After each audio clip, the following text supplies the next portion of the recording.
할렐루야. 한밤의 기도에 오신 여러분들을 사랑하며 환영합니다. 네, 이 시간 앞뒤 분들 서로 이렇게 함께 인사하며 잘 오셨습니다. 함께 인사하시며 오늘 한밤의 기도의 가운데 나아가기 원합니다. 네, 감사합니다. 네, 우리의 길에 함께 걸어가시는 주님을 바라보며 함께 찬양하며 나아가겠습니다.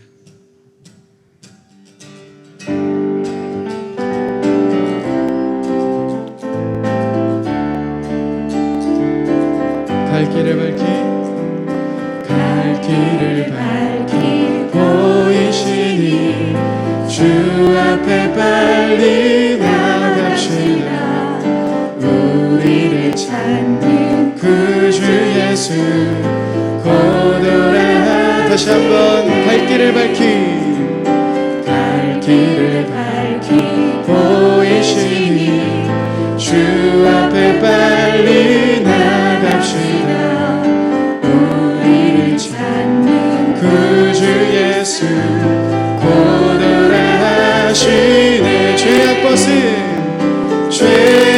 벗은 우리 영혼이 기뻐 뛰며 주를 보겠네. 하늘에 계신 주 예수를 영원히 섬기리. 우리를 오라 하시는 말 기쁘게 듣고 순종하세. 구주를 믿기 지체 말고 속속히 나가세. 죄악 벗은 우리 영혼이 기뻐 뛰며 주를 보겠네. 하늘에 계신 주 예수를 영원히 섬기. 주 오늘 여기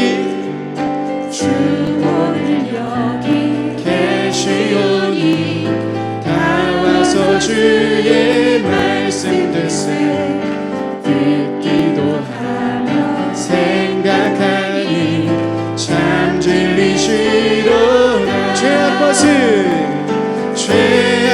벗은 우리 영혼이 기뻐 뛰며 주를 보겠네. 하늘에 계신 주 예수를 영원히 섬기. 내가 매일 기쁘게 순례의 길 행하는 주의 팔이 나를 안보함이요. 내가 주의 큰 복을 받는 참된 비결을 주의 영이 함께하니. 성령이 계시네. 할렐루야 함께하시네. 좁은 길을 걸으며 밤낮 기뻐하는 것 주의 영이 함께하니. 전의 죄에 빠져서 평안함이 없을 때 예수 십자가의 공로 힘입어 그 발 아래 엎드려 참된 평화 얻음을 주의 영이 함께하니. 성령이 계시네. 할렐루야 함께하시네. 좁은 길을 걸으며 밤낮 기뻐하는 것 주의 영이 함께하니. 나와 동행하시고 모든 염려하시니 나는 숲의 새와 같이 기쁘다. 내가 기쁜 마음으로 주의 뜻을 행함을 주의 영이 함께. 우리 4절로 찬양하겠습니다. 세상 모든 욕망과 나의 모든 정욕을 십자가에 이미 못을 박았네. 어두운 밤이 지나고 무거운 짐 벗으니 주의 영이 함께하니. 성령이 계시네. 할렐루야 함께. 다시 한번 고백하겠습니다. 성령이 계시네. 할렐루야 다시 한번 성령이 계시네, 성령이 계시네, 할렐루야 함께 하시네. 좁은 길을 걸으며 밤낮 기뻐하는 것 주의 영이 함께하니. 좁은 길을 걸으며 밤낮 기뻐하는 것 주의 영이 함께함이라. 성령이 계시네, 할렐루야 함께 하시네. 성령이 계시네, 성령이 계시네,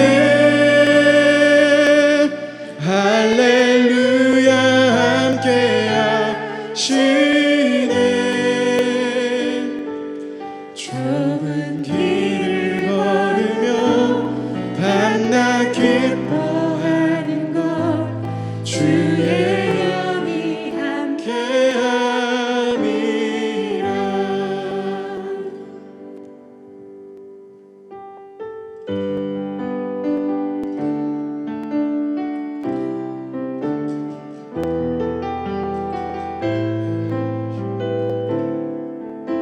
우리 함께 찬양하겠습니다.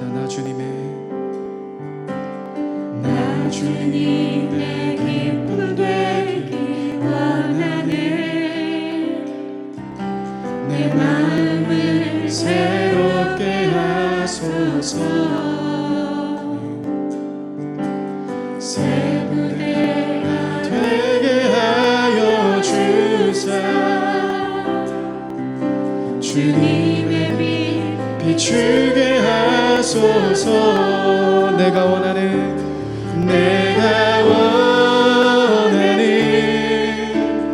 한 가지 주님의 기쁨이 되는 것. 내가 원하는 한 가지 주님의 기쁨이 되는 것. 겸손히 내 맘 드립니다. 나의 모든 것 받으소서. 나의 맘 깨끗게 씻어주사.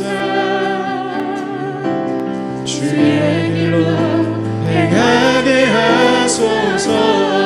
내가 원하는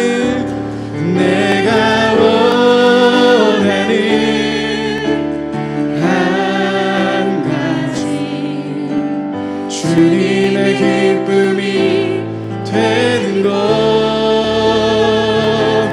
내가 원하는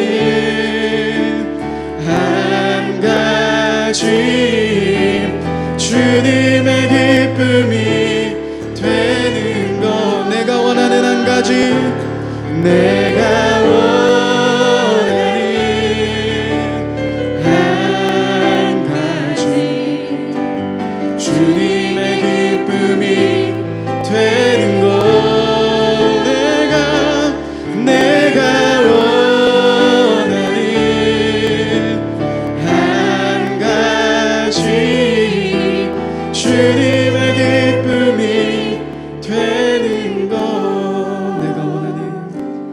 내가 원하는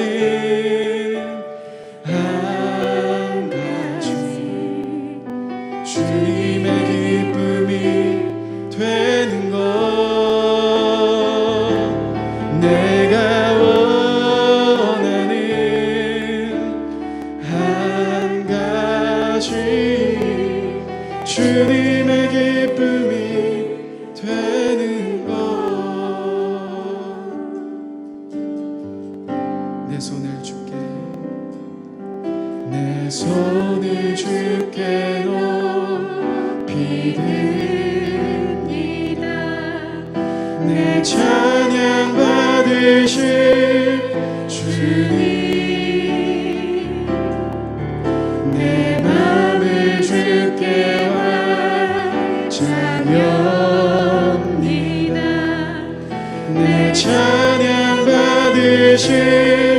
다시 한번 고백하겠습니다. 내 손을 주께 높이, 내 손을 주께 높이 듭니다. 내 찬양 받으실 주님, 내 마음을 주께 완자합니다.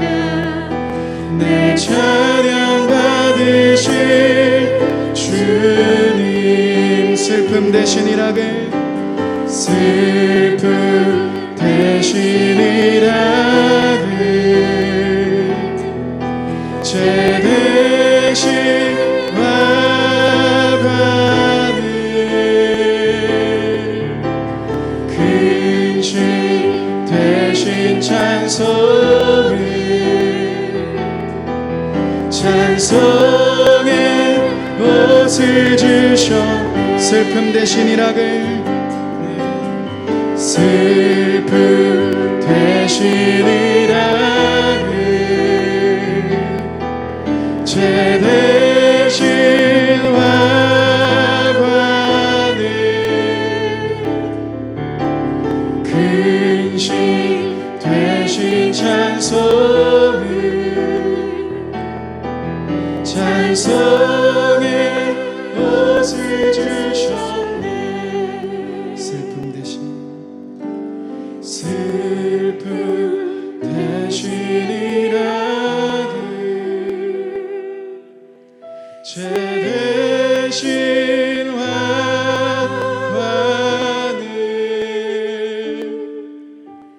근심 대신 찬송을,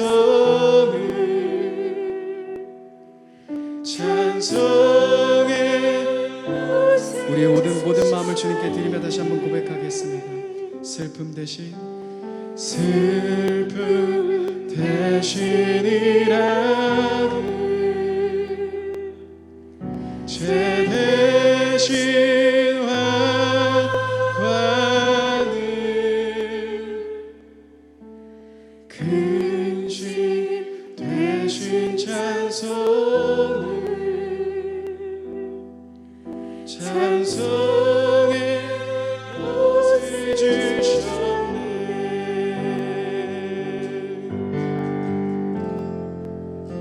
사랑하는 나의 아버지, 이름 높여드립니다. 주의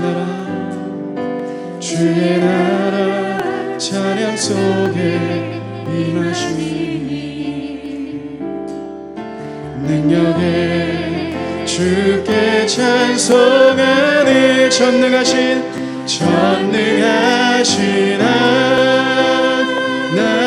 하나님 찬양, 언제나 동일하신 주, 전능하신 하나님 찬양, 영원히 다스리. 다시 한번 처음부터 고백하겠습니다. 사랑하는 나의 아버지, 사랑하는 나의 아버지, 이름 높여드립니다.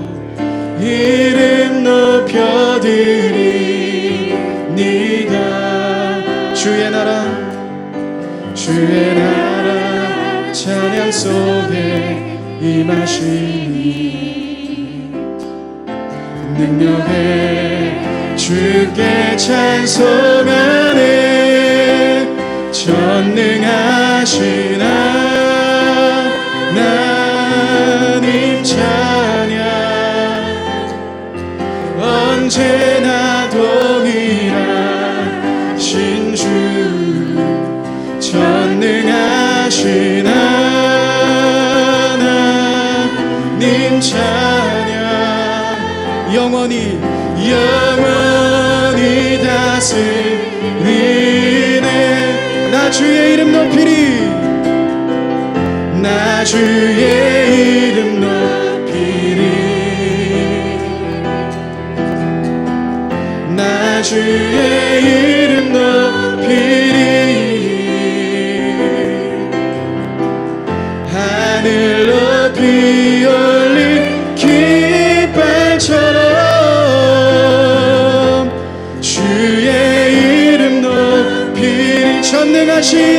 전능하신 하나님 찬양 언제나 동일하신 주 전능하신 하나님 찬양 영원히 다스리네 전능하신 하나님 찬양 언제나 동일하신 주 전능하신 하나님 찬양 영원히 다스리네. 이 시간 함께 같이 한번 기도하며 나갔으면 좋겠습니다. 여러분, 주님은 예배자들을 찾고 계십니다. 자신의 모든 것을 주님께 드리며 주님, 내게 주님밖에 없습니다. 나의 모든 것이 오직 주님께 있습니다. 주님만이 나의 왕이시며 주님만이 나의 소망이십니다 라고 고백하며 자신의 온 존재를 드리는 진정한 예배자들을 기다리고 계십니다. 여러분, 이 시간 우리들의 온 마음을, 우리의 모든 것을 주님께 드리며 주님, 내가 주님을 더 깊이 예배하길 원합니다. 이 시간 함께 같이 한번 기도하며 함께 나아갔으면 좋겠습니다. 함께 기도하시겠습니다. 주님, 우리들의 모든 마음들을, 오 성령 안에 우리들의 모든 마음들을 주님께 드립니다. 주님만이 우리의 왕이십니다. 주님, 우리들의 모든 마음들을 올려드립니다. 주님을 더 깊이 예배하며 나아갑니다. 주님만을 더 깊이 바라보며 나아갑니다. 우리의 모든 삶을 오직 주님께 드립니다. 성령 하나님 임하소서. 오 주여, 주님 임하소서. 주님, 우리들 가운데 함께하여 주옵소서. 우리들의 모든 마음들을 올려드립니다. 오 주님, 더 깊이 주님을 예배합니다. 주님을 더 깊이 바라보며 나아갑니다. 우리의 모든 마음들을, 우리의 모든 상황들을 주님께 올려드리며 더 깊이 주님이 계신 지성소를 향해 나아갑니다. 주님께 우리들의 모든 삶을 올려드립니다. 오 성령 하나님 임하소서. 주님 임하소서. 우리를 새롭게 하여 주옵소서. 주님의 영으로 우리를 충만하게 하여 주옵소서. 주님을 더 깊이 바라보며 주님을 더 깊이 예배하길 원합니다. 오 주님 임하여 주옵소서. 오 주님 함께하여 주옵소서. 주님 임하여 주옵소서. 주님을 더 깊이 바라봅니다. 주님을 더 깊이 주여, 오늘 이 예배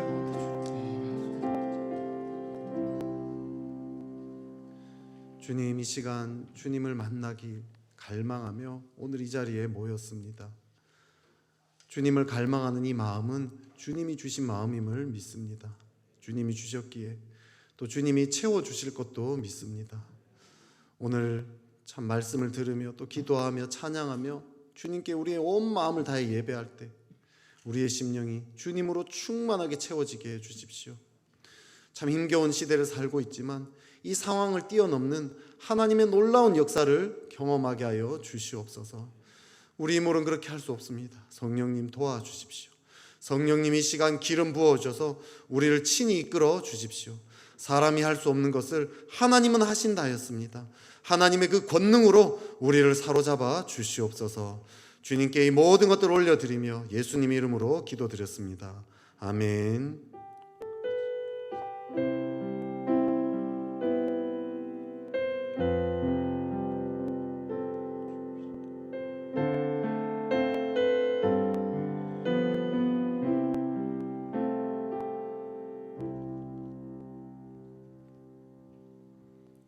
네, 한밤의 기도에 오신 여러분들 환영합니다. 우리 옆 사람한테 참 아름다운 밤입니다 한번 해볼까요? 아름다운 밤입니다. 네, 감사합니다. 우리 학가다 말씀 같이 우리 3번 같이 읊조리도록 하겠습니다. 네, 고린도후서 1장 20절 말씀. 하나님의 약속은 얼마든지 그리스도 안에서 예가 되니 그런즉 그로 말미암아 우리가 아멘하여 하나님께 영광을 돌리게 되느니라. 고린도후서 1장 20절 말씀.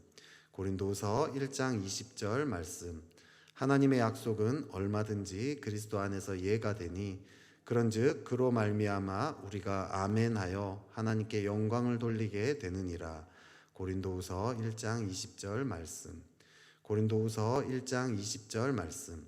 하나님의 약속은 얼마든지 그리스도 안에서 예가 되니 그런즉 그로 말미암아 우리가 아멘하여 하나님께 영광을 돌리게 되느니라. 고린도후서 1장 20절 말씀. 아멘. 네, 오늘 하나님께서 우리에게 주신 말씀은 사사기 8장의 말씀입니다. 사사기 8장 22절부터 35절까지의 말씀입니다.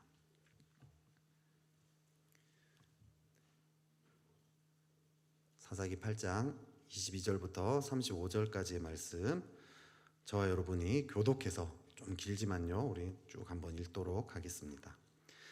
그때 이스라엘 사람들이 기드온에게 이르되 당신이 우리를 미디안의 손에서 구원하셨으니 당신과 당신의 아들과 당신의 손자가 우리를 다스리소서 하는지라.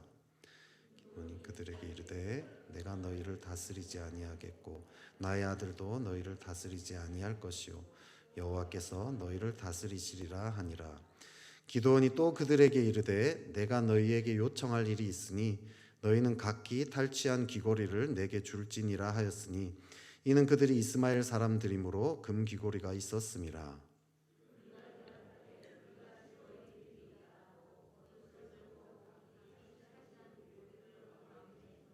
기드온이 요청한 금 귀고리의 무게가 금 1700세겔이요 그 외에 또 초승달 장식들과 폐물과 미디안 왕들이 입었던 자색 의복과 또 그 외에 그들의 낙타목에 둘렀던 사슬이 있었더라.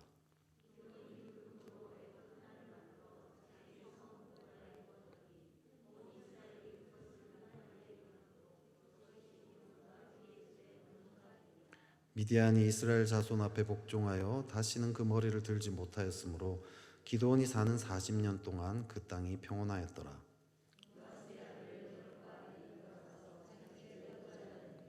기드온이 아내가 많으므로 그의 몸에서 낳은 아들이 70명이었고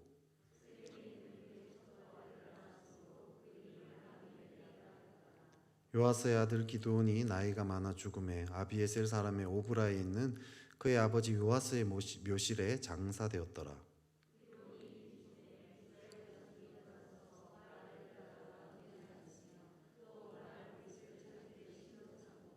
이스라엘 자손이 주위의 모든 원수들의 손에서 자기들을 건져내신 여호와 자기들의 하나님을 기억하지 아니하며 또 여룻바알이라 하는 기드온이 이스라엘에 베푼 모든 은혜를 따라 그의 집을 후대하지도 아니하였더라. 아멘. 네, 혹시 이 최덕신이라는 찬양 사역자를 알고 계십니까? 네, 유명한 분이시죠. 세상의 유혹 시험이 요거를 작곡하셨고요. 또 주님 내가 여기 있사오니 나를 보내소서 뭐 이게 찬양이나 또 나 가진 재물 없으나 뭐 이런 찬양, 주님께 영광을 주님께 찬양을 되게 많죠. 네, 이거 외에도 뭐 더 많이 이렇게 찬양 히트곡들을 많이 만드신 분이십니다. 한국이 CCM계의 거의 전설 같은 이제 그런 분이시죠. 근데 이분의 아내가 이제는 더 이상 최덕신이라는 사람의 인간성과 그의 행동들에 대하여 조용히 간과하고만 있을 수가 없습니다 라면서 인터넷 카페에 글을 올렸습니다. 원고지 한 80매가 넘는 분량이고요. 이 내용은요 되게 충격적이었어요. 최덕신 씨가 사창가 출입을 했고 그래서 매독에 걸렸다. 또 최덕신 씨가 인도하는 주찬양 선교단에서 여성 멤버와 불륜의 관계를 맺었다. 지방 공연할 때 호텔에서 포르노를 보면서 율랑녀와 성관계를 맺었다. 이런 내용들을 폭로를 했습니다. 최덕신 씨는 여기에 대해서 결백을 주장했는데요. 그런데 일정 부분은 사실이다 라면서 불륜 의혹에 대해서는 인정을 했다라고 이야기합니다. 이 소식이 언제 때 소식인지 아십니까? 2000년대 초반에 일어났던 일입니다. 제가 대학생 때 일이에요. 그때 제가 너무 이게 충격을 먹었습니다.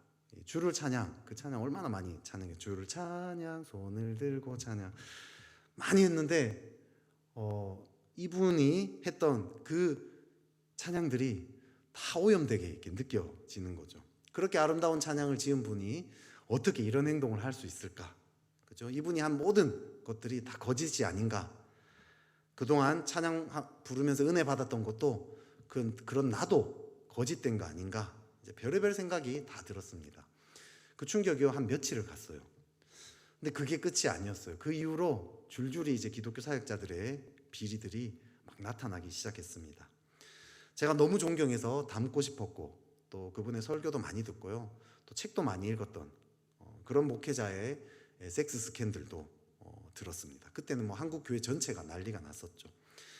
이후로 이런 이제 여자 문제뿐만 아니라 돈 문제, 뭐 정치, 뭐 이런 문제들로 많은 사역자들의 어두운 면들이 계속해서 터져 나왔습니다.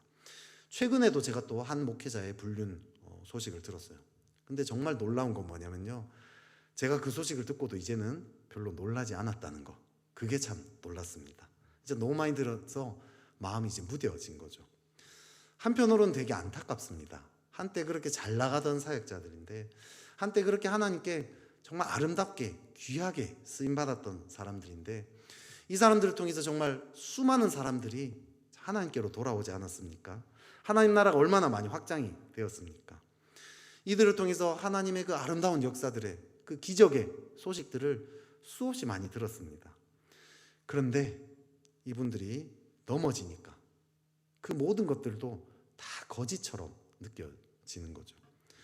끝에 망가지니까 그 이전에 그 좋았던 아름다운 일들이 다 이렇게 아무것도 아닌 것처럼 느껴졌다라는 거죠. 스페인 작가인 발타사르 그라시안이라는 사람이요, 이렇게 얘기했어요. 아름다운 시작보다 아름다운 끝을 선택하라, 이렇게 이야기했습니다. 다들 공감하시죠? 예, 끝이 아름다운 게 중요하지 않습니까? 끝이 아름다우면 이전에 좀 부족해도 모든 것이 다 아름다워 보이게 마련이죠. 반면에 끝이 더러우면 이전에 아무리 아름다워도, 그죠? 그 아름다웠던 것조차 오염되어 보이게 마련이라는 거죠. 그런 의미에서 내 인생은 어떨 것 같습니까? 내 인생의 끝은 어떻게 아름답게 끝마칠 것 같습니까? 아니면 좀 오염됐다라고 여길 것 같습니까? 내 장례식장에 온 사람들이 내 인생을 보면서 정말 내 인생을 아름다웠다라고 이렇게 평가를 해줄 것 같습니까? 예수님이 내 장례식장에 오면 내 인생의 끝을 보면서 정말 누구야, 너 정말 아름답게 살았다, 이렇게 평가할 것 같습니까? 어떻게 해야 우리는 끝까지 아름답게 갈 수 있을까요? 나는 끝까지 아름답게 살 거야, 이 마음을 먹으면 될까요? 우리가 위에서 생각해야 될 게 있는데요, 앞서 언급한 그 유명한 그 기독교 지도자들, 하나님께 진짜 아름답게 쓰임받았던 사람 아닙니까? 하나님은 놀라운 기적도 경험했던 사람들 아닙니까? 하나님을 모르는 사람이 아니에요. 그 누구보다도 하나님을 크게 경험했던 사람들입니다. 그럼에도 불구하고 넘어졌다라는 거죠. 이분들이 처음에 시작할 때, 지금은 내가 하나님께 잘 쓰임받고 있지, 근데 나중에 내가 한번 하나님 뒤통수 한번 멋지게 한번 때려봐야지, 하나님 배신 한번 해봐야지, 이렇게 마음을 먹고 시작을 했을까요? 아니죠. 시작할 때는 끝까지 다 아름답게 갈 거라고 생각했을 거예요. 그럼에도 불구하고 자기도 모르는 사이에 점점 수렁에 빠진 거겠죠. 기도원도 오늘 마찬가지예요. 기도는 얼마나 아름답게 쓰임받았습니까? 300명으로 13만 5천이라는 어마어마한 적군을 물리쳤어요. 근데 오늘 그 말년이 좀 이렇게 지저분하게 끝이 납니다. 오늘날 이 꼰대라는 말 많이 쓰고 있잖아요, 그죠? 꼰대 되지 말자. 이거는 조금만 나이 든 사람이라면 누구나 다 가지고 있는 목표 아닙니까, 그죠? 저도 꼰대 되지 말자, 꼰대 소리 듣지 말자. 여기에 약간 뭔가 뭐라고 하죠? 그 표현이 잘 안 나오는데, 꼰대 되지 말자는 것에 대해서 아무튼 이 경각심들을 늘 가지고 있어요. 그래서 제가 후배 사역자들한테 얼마나 잘해주려고 제 나름대로 편하게 대하려고 애도 쓰고 제 나름대로 이렇게 노력을 합니다. 근데 이제 교육자 모임 같은 게 이제 있으면요, 과거에는 제가 이제 이 교회 처음 올 때만 해도 제가 당연히 눈치를 보면서 막 의자도 막 옮기고 막 세팅도 하고 막 이렇게 간식 같은 세팅도 하고 막 이렇게 막 다 했어요. 근데 어느 순간 보니까 제가 나서지 않고 있는 저를 발견했어요.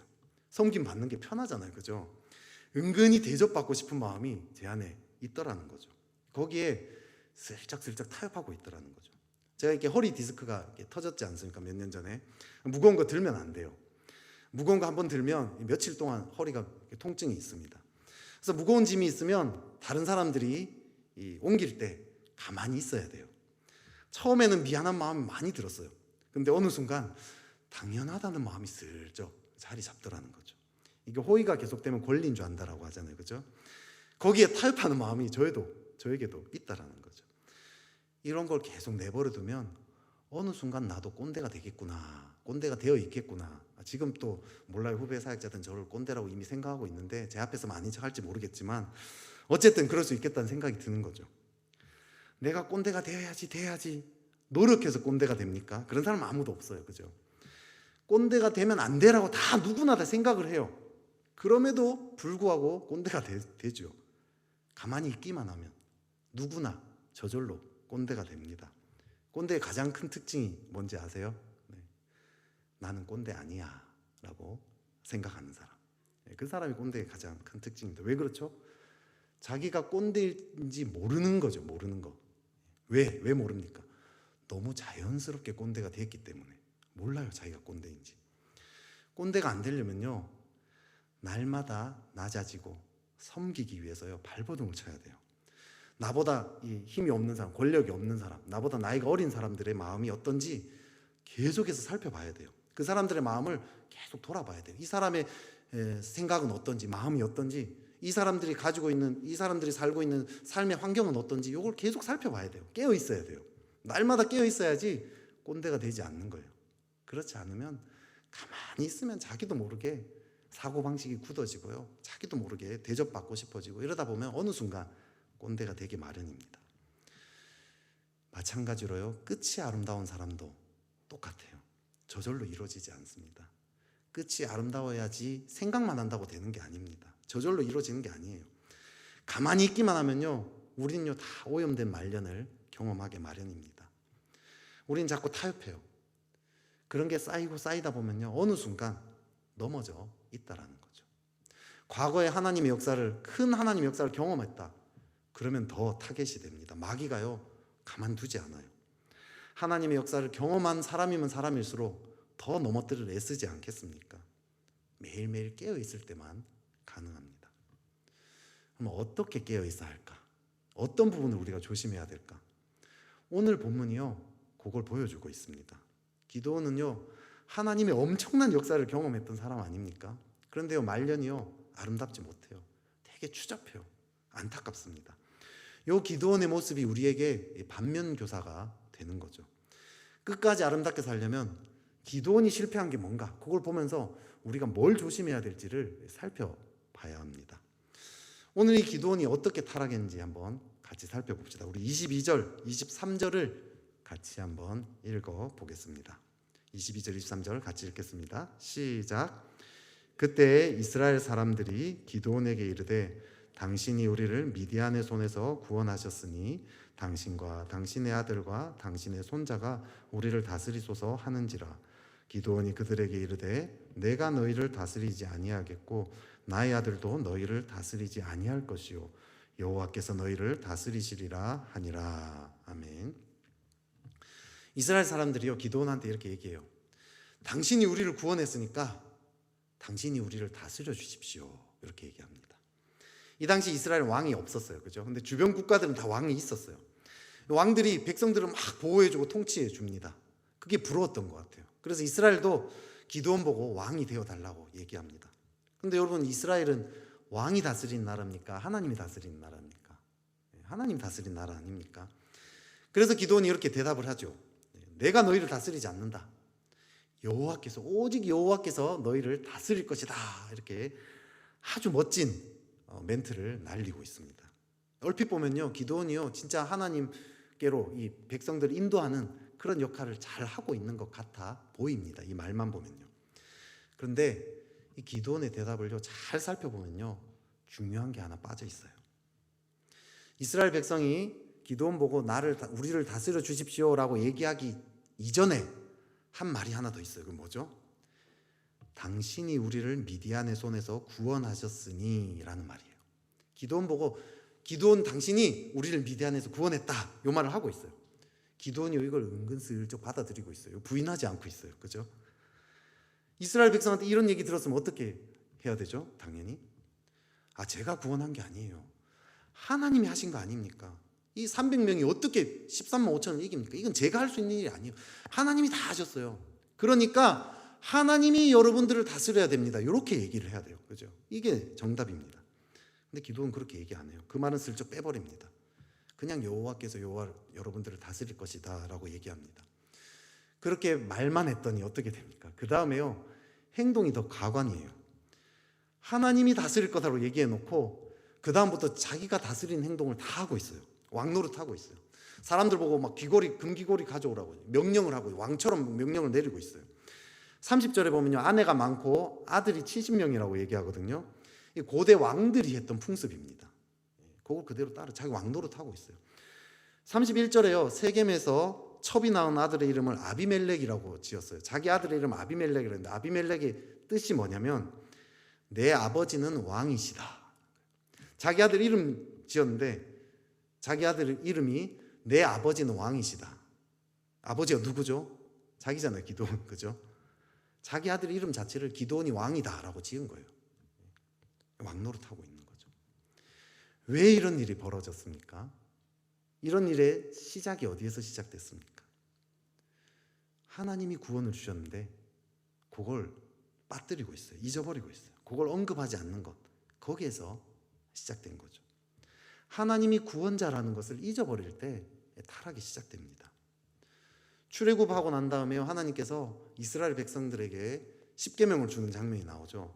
근데 십계명을 주는 장면, 출애굽 20장이 나오는데요, 거기서 제일 먼저 이렇게 먼저 얘기해요. 나는 너를 애굽 땅 종되었던 집에서 인도하여 낸 내 하나님 여호와니라, 이렇게 이야기하고 그 다음에 바로 너는 나 외에는 다른 신들을 내게 두지 말라 하면서 십계명을 시작해요. 십계명 바로 전에 내가 구원자인 하나님이다라는 걸 먼저 알려주고 있어요. 그걸 알려주고 난 다음에 십계명을 얘기해요. 구원의 하나님을 기억하는 거, 거기서부터 십계명이 시작됐어요. 신앙이 출발한 거죠. 반대로 구원의 하나님을 잊어버린다, 그러면 타락이 시작되는 거죠. 기도원은 처음에는요, 아마 하나님만 의지하지 않았을까요? 그죠? 300명으로 쳐들어갈 때 하나님 의지하지 않고는 답이 없잖아요. 그죠? 하지만 전쟁에 승리하고 났더니 변질이 된 거예요. 항아리와 횃불을 들고 가지 않았습니까? 자기의 그 지혜, 자기의 그 전략이 대단했어, 뭐 이렇게 생각하지 않았을까요? 또 300명으로 13만 5천 어떻게 쳐들어가? 내 용기가 대단했어. 내 헌신이 대단했어. 주위의 백성들도 얘기해요. 막 기도원 당신이 우리를 구원했어요. 당신의 능력이에요. 기도원 마음이 우쭐해지는 거죠. 하나님이 구원하셨다는 것을 잊어버립니다. 서서히 잊어버리고 내 능력이 이렇게 한 것처럼 착각하기 시작하죠. 앞서 말한 그 아름답게 쓰임받았던 그 사역자들이 왜 넘어졌을까요? 처음엔요, 다 이렇게 고백했어요. 하나님이 다 하셨습니다. 정말 하나님께만 다 영광을 올려드립니다. 그런데 어느 순간 조금씩 막 이런 생각들이 드는 거죠. 그 당시에 내가 잠을 4시간밖에 안 자고 헌신했어. 그 헌신을 보시고 하나님이 역사하셨어. 그때 집에 전 재산이라고는 300만 원밖에 없었는데 그것조차 새벽 기도회 때 감동받아가지고 하나님께 다 내어드렸더니 하나님이 엄청나게 축복하시기 시작하더라고. 그때 예배에 많은 은혜 있었지. 설교를 들으면서 많은 성도들이 헌신을 결단했어.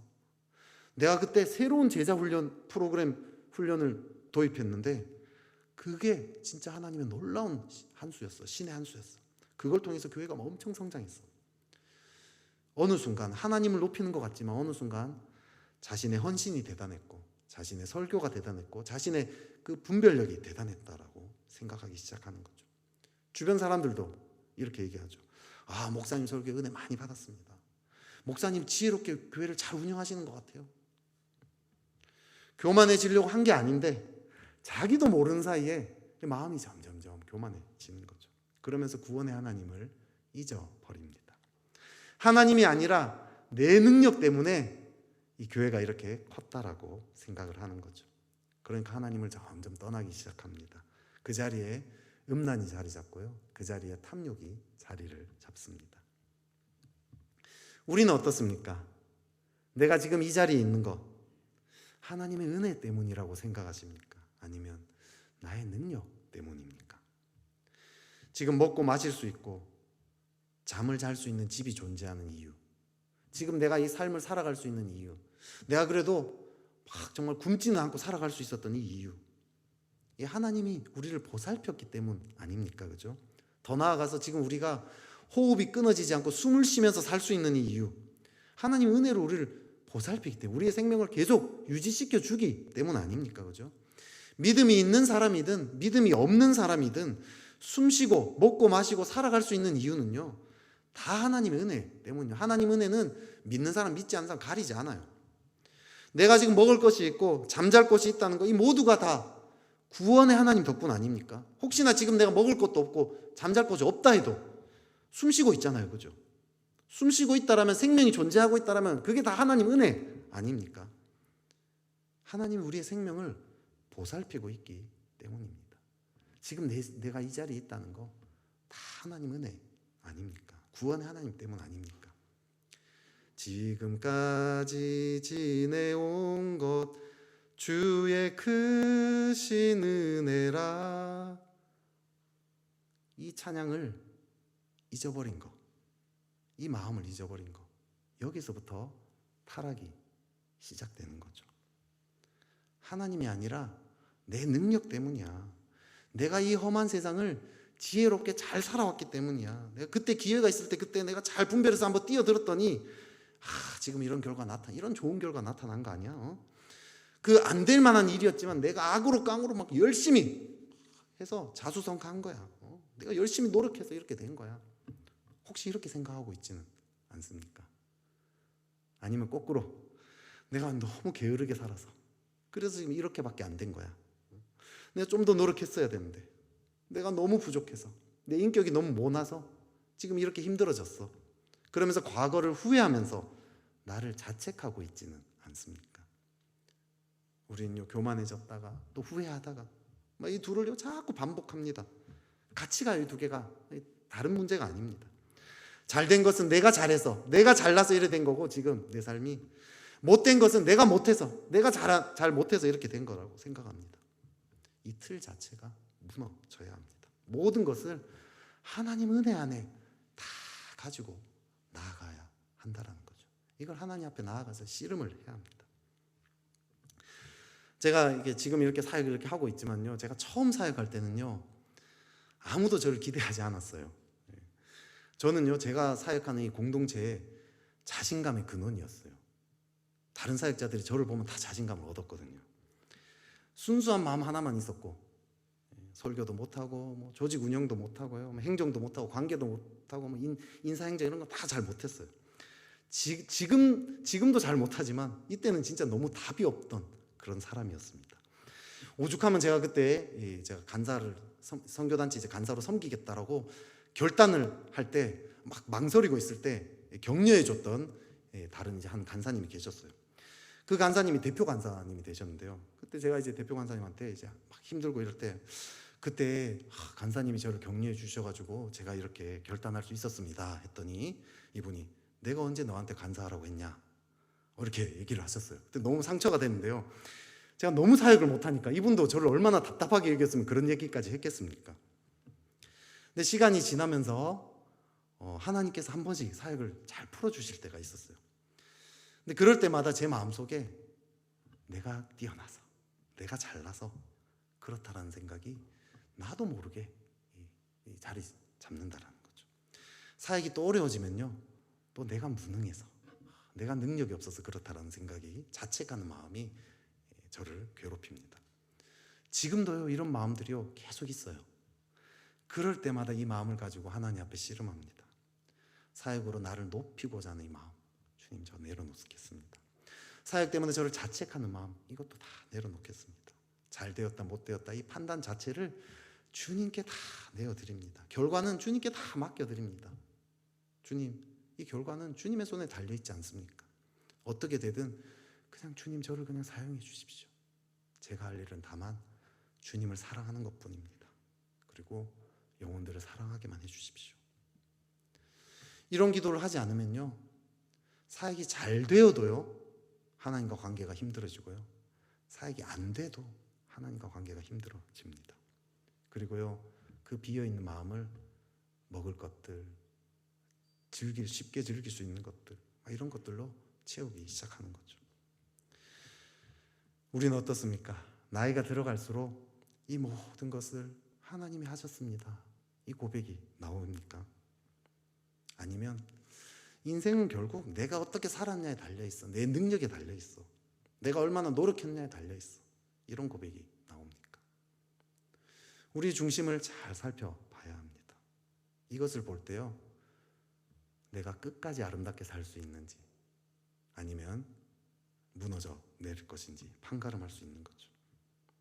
지금 내가 가지고 있는 이 집, 차, 자녀들의 어떤 상황들, 이 모든 것들이 내가 이렇게 살았기 때문이라고 생각하는지 아니면 정말 하나님의 은혜 덕분이라고 생각하는지 우리의 중심을 잘 돌아봐야 합니다.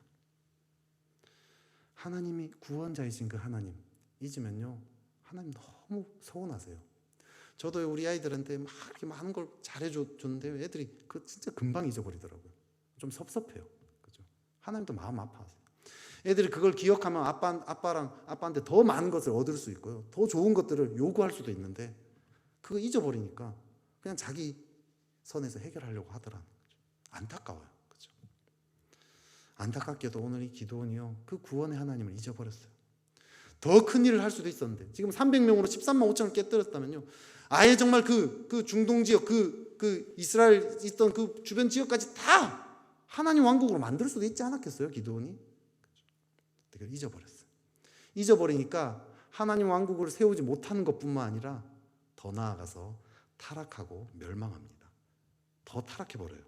오늘 기드온이 어떻게 얘기하죠? 이스라엘 백성들한테 금귀고리들 달라고 요청을 합니다. 그래서 금귀고리를 모아서 에봇을 만들었다고 합니다. 에봇을 만들어서 자기가 살고 있는 자기 동네 오브라에 그걸 둡니다. 그랬더니 이스라엘 백성들이 그걸 음란하게 섬겼다라고 이야기합니다. 우리 27절만 한번 그 내용을 가지고 있는데 한번 읽어보겠습니다. 시작.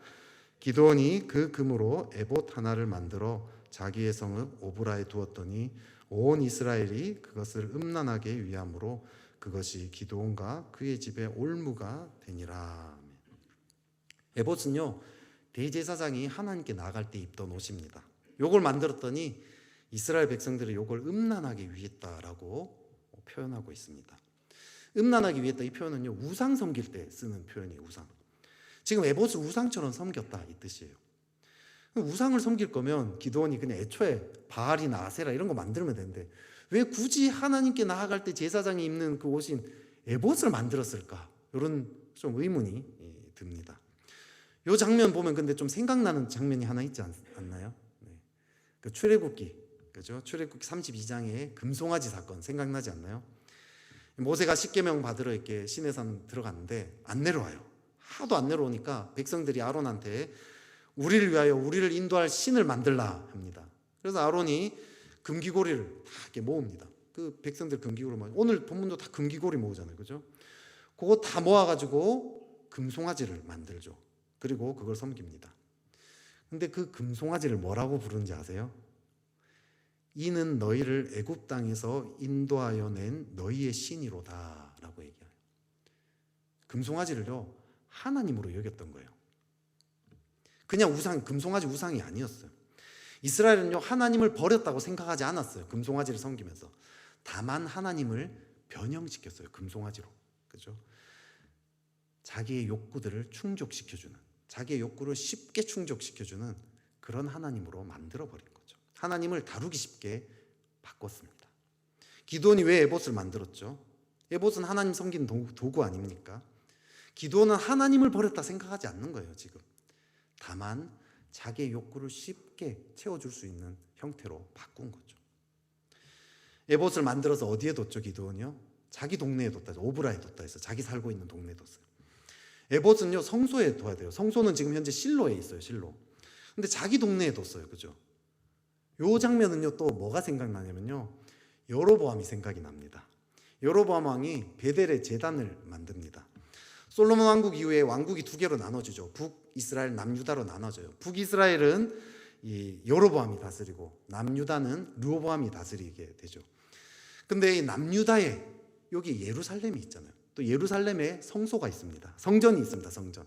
그래서 사람들은요, 이스라엘 백성이라면 몇 차례씩 이렇게 꼭 예루살렘 성전을 방문을 해야 돼요. 1년에 몇 차례씩. 그러니까 사람들이 다 글로 몰려들면은 북이스라엘이 힘을 잃어버릴 수 있잖아요. 그렇죠? 남유다에 몰려들면. 그래서 여로보암이 꾀를 냅니다. 예루살렘에 가지 않아도 제사를 드릴 수 있도록 베델에다가 제단을 만들어 버리죠. 이 죄가 이스라엘에 엄청난 덫이 돼가지고요. 이 죄 때문에 이스라엘이 얼마나 이 곤욕을 치른지 모릅니다. 지금 기드온이 비슷한 일을 하는 거예요. 그죠? 실로까지 가지 않고 자기 동네에서 하나님께 나아갈 수 있도록 제사를 드릴 수 있도록 만들어버린 거예요. 예배 장소를 만든 거죠. 하나님을 이용해서 자기의 힘을 강화시키고 있습니다. 하나님을 자기 욕망을 충족시키는 도구로 전락했다는 거죠. 구원의 하나님을 잊어버리면요, 그냥 잊어버린 거로 끝나지 않아요. 하나님을 우리 욕구를 충족시키기 위한 도구로 만들어 버립니다. 저는 우리 가정에서 예수님을 처음으로 믿었어요. 교회 다닌다 할 때 주위에서 저한테 제일 먼저 한 말들이 뭔지 아십니까? 너무 교회에 빠지지 마라.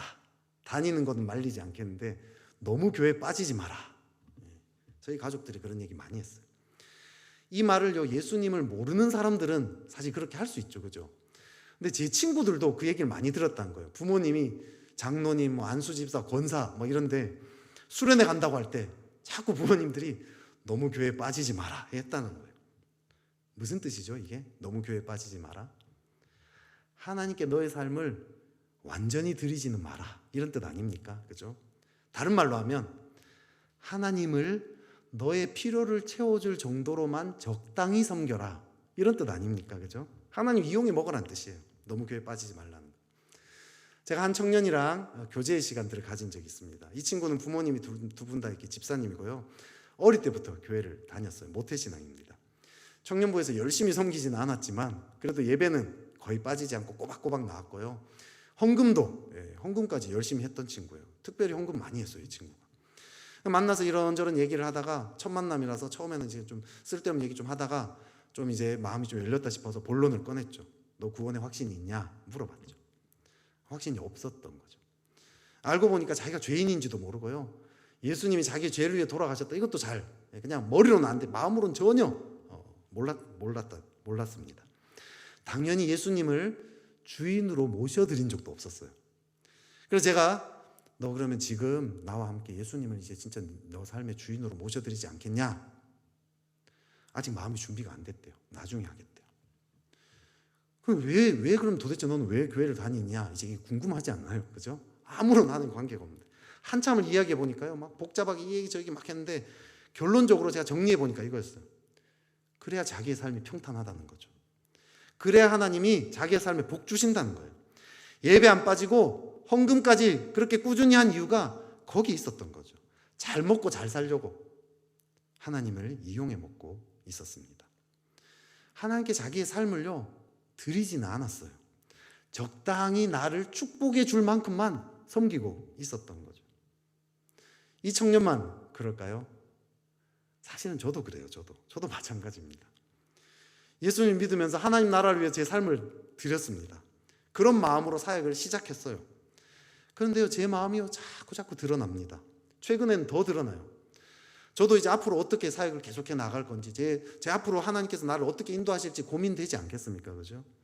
그런데요, 앞으로 내 삶을 어떻게 살아갈 것인가, 앞으로 내가 어떤 사역을 할 것인가, 이걸 결정하는 중요한 동기가 하나님 나라가 아니더라는 거죠. 먹고 사는 문제였어요. 어느 정도 그래도 살만한 평수가 있는 집에서 안정적으로 좀 먹고 살 수 있는 월급이 나오고 애들 교육도 잘 시킬 수 있는 그런 데서 사역하고 싶다, 그런 걸 꿈꾸고 있더라는 거죠, 제 마음이. 사실 과거에는요, 하나님 나라에 위해서 쓰임 받기만 한다라면 아골골짝 빈들에도 복음 들고 가오리다, 소돔 같은 거리에도 사랑 안고 찾아가서 종의 몸에 지닌 것도 아낌없이 드리리라 중심에서 찬양을 했거든요. 근데 지금 제 마음 돌아보니까 그렇지 않더라는 거죠. 잘 먹고 잘 살기 위한 도구로 사역을 그냥 이용해 먹고 있었습니다. 이런 마음을 주님이 자꾸 깨닫게 해주십니다. 참 감사한 일이죠, 그죠? 이런 마음을 안 깨닫고 내버려두면 어떻게 될까요? 이런 마음을 깨닫지 않고 하나님 앞에 기도하지 않고 씨름하지 않고 내버려두면 우리는 어떻게 됩니까? 가만히 있기만 하면 어떻게 될까요? 과거에 한 목사님이요 저한테 이런 얘기를 해줬어요. 한 작은 교회에서요 찬양팀이 요청을 했대요. 드럼이 필요하다고. 특별히 한 사람이 되게 요청을 했대요. 드럼이 필요하다고. 교회 재정을 자꾸 요청을 했답니다. 사실 그 교회에 전자드럼이 있었어요. 그래서 그걸로 그냥 충분했습니다. 그래서 몇 번 이제 어렵다, 그렇게 하기엔 너무 재정이 좀 어렵다, 힘들다 막 했는데 이런저런 루트를 통해서 결국에는 살 수밖에 없도록 만들어서 드럼을 사게 만들었답니다. 이런 얘기를 하면서 이 목사님이 이렇게 얘기했어요. 저 사람은 자기 취미 생활을 하려고 하는 거다. 본인이 갖고 싶은 물건을 사에게 필요한 것처럼 포장해서 사버리는 그런 사람들이 있다. 교회 돈을 마치 자기 돈처럼 쓰려는 사람들이 있으니까 조심해야 한다. 저한테 이렇게 조언을 주시더라고요. 제가 그때 사실 좀 경악을 금치 못했어요. 이게 완전 대놓고 하나님을 이용하는 거 아닙니까? 그죠? 드럼이 필요할 수도 있죠. 그죠? 네. 있으면 교회에 도움이 될 수도 있어요. 중요한 것은 필요한가 아닌가가 아니에요. 정말 중요한 건 뭐죠? 그것을 사려는 그 사람이 중심 아니겠습니까? 주님은 그 중심을 보시지 않을까? 정말 이 사람이 하나님 나라의 확장을 위해서 너무 열정을 가지다 보니까 이걸 정말 사야 되기 때문에 살려고 한 것인지, 아니면 자기의 그 취미 생활을 만족시키려고 한 것인지 돌아봐야 하는 거 아니겠습니까? 앞서 이야기한 그 사역자들, 목사라는 권력을 이용해서요 자기의 성적인 욕망을 채운 거 아닙니까? 교회를 이용해서 자기의 돈 욕심을 채운 거 아닙니까? 이들은 하나님을 섬긴 게 아니에요. 자기의 욕망을 섬겼을 뿐입니다. 그걸 위해서 하나님을 이용해 먹은 것 뿐인 거죠. 교회 내에서요 권력 다툼이 많다는 얘기도 들었어요. 자기 말 잘 듣는 사람들을 자기 요직들에 쫙 세워가지고 자기가 교회를 마음대로 막 주무르려고 한다는 얘기 들었어요. 그런 가운데 막 서로 막 안 맞으니까 막 서로 싸우고 막 이런 이야기들이 한국 교회에 지금 막 비일비재하게 막 들립니다. 그만큼 지금 한국 교회가 위기라는 뜻 아닙니까? 다른 신을 섬기는 게 아니에요. 불교가 아니에요. 불교 뭐 다른 종교가 아니에요. 하나님을 섬기는 것 같아 보여요. 그리고 실제로 하는 일도요 다 하나님을 위해서 하는 것 같아 보입니다. 겉보기에는. 하지만 그 중심을 봤을 때 하나님을 자기 욕구를 채우는 그 도구로 전락시킨 거죠. 이것이야말로 심각한 타락이라고 성경은 이야기하고 있습니다.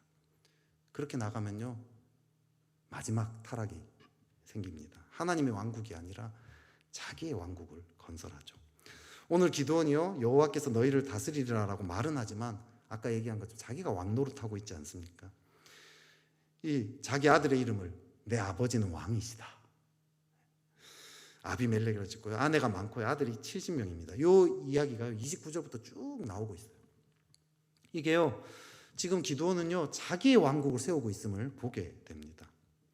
사실 기드온은 어떤 사람입니까? 하나님이 택하고 세운 사람 아닙니까? 왜 택하고 세웠죠? 왜 기름을 부어주셨죠? 여호와의 신으로 감동시켜 주셨죠? 하나님의 왕국을 세우기 위해서 하나님이 그렇게 하신 거 아닙니까? 그렇죠? 자기의 왕국을 세우라고 한 게 아니에요. 기드온이요 하나님께 그 순전한 마음을 가지고 하나님의 왕국을 세우고자 하는 그 열정을 가지고 있을 때 어떤 일이 일어났습니까? 300명으로 13만 5천을 물리치는 놀라운 승리가 일어나지 않았습니까? 근데 기드온은요 어느 순간부터 자기의 왕국을 세우기 시작했습니다. 그랬더니 그 결과가 어떻게 됩니까? 33절부터 35절까지 그 결과를 얘기해요. 이스라엘 백성이요 대놓고 바알을 따르기 시작합니다. 미디안에서 자신들을 구원한 하나님을 기억하지도 않는다라고 얘기합니다. 심지어 기드온조차도, 그나마 기드온은 눈에 보이는 그 사람이라고 막 따르고 막 그렇게 했잖아요. 근데 기드온의 가문도 후대하지 않았다라고 이야기합니다. 스스로 왕이 되려고 했다가 모든 것이 다 망해버린 거예요. 쫄딱 망해버린 거예요. 이건요 너무나 명백한 메시지입니다. 누구든지 자기가 어떤 재능이나 어떤 능력이나 어떤 힘이나 지혜를 가지고 있든지 그걸 가지고 자기의 왕국을 세우려고 하면 멸망한다라는 거예요. 쫄딱 망한다라는 거예요. 구원의 하나님을 잊어버리고 하나님을 이용해 먹으려고 하고 그래서 결국 자기의 왕국을 세우려고 하면 완전히 멸망한다라는 뜻입니다. 교회가요 하나님의 왕국을 세우려고 하면요 안전해요. 능력이 나타납니다. 13만 5천을 무찌를 수 있어요. 하나님의 놀라운 그 풍성함이 그 교회 안에 있는 거죠. 임재가 가득합니다. 아무리 상황이 어려워도요 막 말할 수 없는 평강이 그 교회 안에 흘러 넘쳐납니다. 그런데 교회가 사람의 왕국이 되면, 어떤 한 사람의 개인의 왕국이 되어버리면요, 망한다라는 거죠. 지난주 설교 때 제가 언급했습니다. 사울이 자기의 왕국을 건설했더니 어떤 일이 벌어졌죠? 하나님의 신이 떠나고 악신이 들어왔다라고 이야기합니다. 그래서 사울은요, 온갖 번뇌와 불안과 두려움과 염려와 막 이런 것들에 사로잡혔어요. 다윗을 보면요, 시기와 질투에 막 사로잡혀가지고 견디지를 못했습니다. 평생 고통을 당했죠. 교회의 능력은 어디에서 옵니까? 돈에 있습니까? 돈 많은 교회 힘 있어 보입니까? 출석 인원에 있습니까? 예배에 얼마나 많은 사람이 참석했냐, 이런 데 있을까요? 교회의 능력이? 아니죠. 교회의 능력은요, 순결함에 있습니다. 정말 순결하게 하나님 나라를 순수한 마음으로 찾는 것, 거기에 있지 않습니까? 순결함이 사라지고 사람이 왕노릇하기 시작하면 악한 영이 역사하는 거예요. 사람이 권력을 쥐고 교회를 자기 마음대로 막 주무르려고 하면 거기에는요, 하나님의 역사가 사라진다라는 거죠. 이거야말로 심각한 일입니다. 사람의 왕국은요, 겉보기에는요, 힘이 있어 보입니다. 돈을 많이 모으고 사람 많이 모으면 힘이 있어 보여요. 하지만 영적인 전투에는 무기력합니다. 사람들이요, 죄에서 자유한 일이 일어나지 않아요. 하나님과 친밀하게 교제하는 그런 천국의 기쁨을 누리지 못한다라는 거죠. 무기력하고 형식적인 그런 신앙생활만 하게 됩니다. 하지만 거기서 돌이켜서 하나님의 왕국을 다시 건설하고자 한다면, 거기에 자신의 삶을 헌신하기 시작하면요, 하나님의 영이 임한다라는 거죠. 외적으로는 어떻게 보이든 정말 작은 숫자가 모여도 상관이 없어요. 내적으로는 어마어마한 영적인 승리가 나타나기 시작합니다. 우리의 삶은 어떻습니까? 나는 정말 하나님의 왕국에 헌신되어 있습니까? 아니면 나도 모르는 사이에 나의 왕국에 헌신되어 있지는 않습니까? 잘 먹고 잘 사는 거, 그게 너무 중요한 일이 되지 않았습니까? 내가 좀 못 먹고 못 살아도 내 삶을 통해서 하나님의 나라만 건설이 된다면, 하나님이 나를 쓰시기만 한다면 주님, 그것으로 충분합니다. 주님, 내 삶을 정말 주님께 드립니다. 내 삶이 형통하지 못해도 됩니다. 아니, 내 삶이 가시밭길이라도 괜찮아요. 주님과 교제하면서 주님의 임재 안에서 주의 나라를 건설하는 데 쓰임받기만 하면 그걸로 충분합니다. 나의 왕국을 세우려고 하니까 늘 불안하잖아요. 미래가 걱정되잖아요. 그죠? 잘 먹고 잘 살 수 있을까?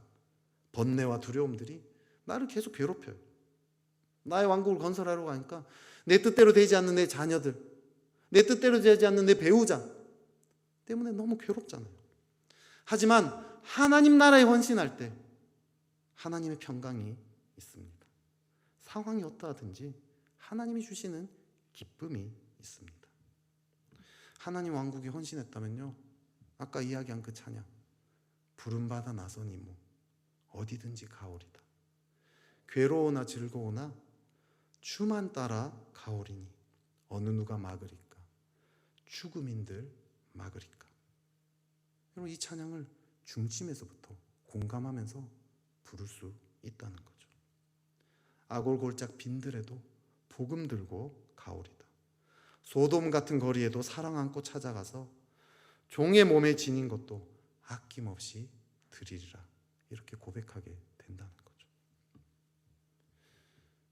이 찬양을 중심으로 부르기를 날마다 하나님 앞에 씨름하는 그런 저와 여러분 되시기를 축복합니다.